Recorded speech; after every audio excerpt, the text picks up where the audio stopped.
আসসালামু আলাইকুম রহমতুল্লাহি ওয়া বারাকাতুহু। আমরা ইতিমধ্যে আলোচনা করেছি যে মানুষ যখন রোগাক্রান্ত হয় তখন সে প্রথমে কী করবে।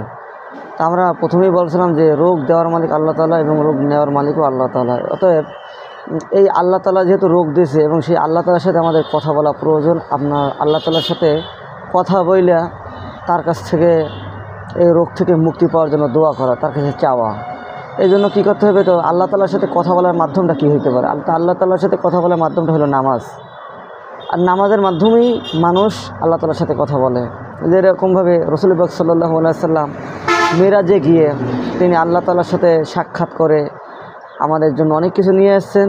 তো রাসূল পাক সাল্লাল্লাহু আলাইহি ওয়াসাল্লাম তখন চিন্তা করেছিলেন যে আমি তো আল্লাহ তাআলার সাথে সাক্ষাৎ করেছি, কিন্তু আমার উম্মত অর্থাৎ যারা দুনিয়ার ভিতর জীবনযাপন করবে তারা তো আল্লাহ তাআলার সাথে সাক্ষাৎ করতে পারবে না। তো এইরকম একটা দরদ তার ভিতরে থাকার কারণে তিনি আল্লাহ তাআলার পক্ষ থেকে চাইয়া একটা জিনিস নিয়ে আসছে, সেটা হলো নামাজ। যেই নামাজটা আল্লাহ তাআলা আমাদেরকে দিয়েছেন আল্লাহ তাআলার সাথে কথা বলার জন্য। অতএব আমরা যখনই প্রথমে রোগাক্রান্ত হব তখনই আল্লাহ তাআলার সাথে কথা বলার জন্য আমরা প্রথমে নামাজ পড়ে দোয়া করব যে আল্লাহ আপনি আমাকে রোগ থেকে মুক্তি দান করেন।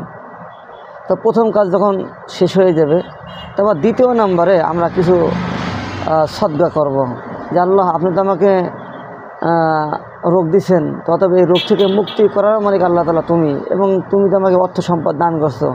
অতএব তুমি আমার রোগকে মুক্তি দান করো, রোগ থেকে মুক্তি দান করো। আমি 10 টাকা, 20 টাকা, 50 টাকা, 100 টাকা, আমার সামর্থ্য অনুযায়ী 1000 টাকা, লক্ষ টাকা আমি তোমার রাস্তায় দান করব, দান করলাম।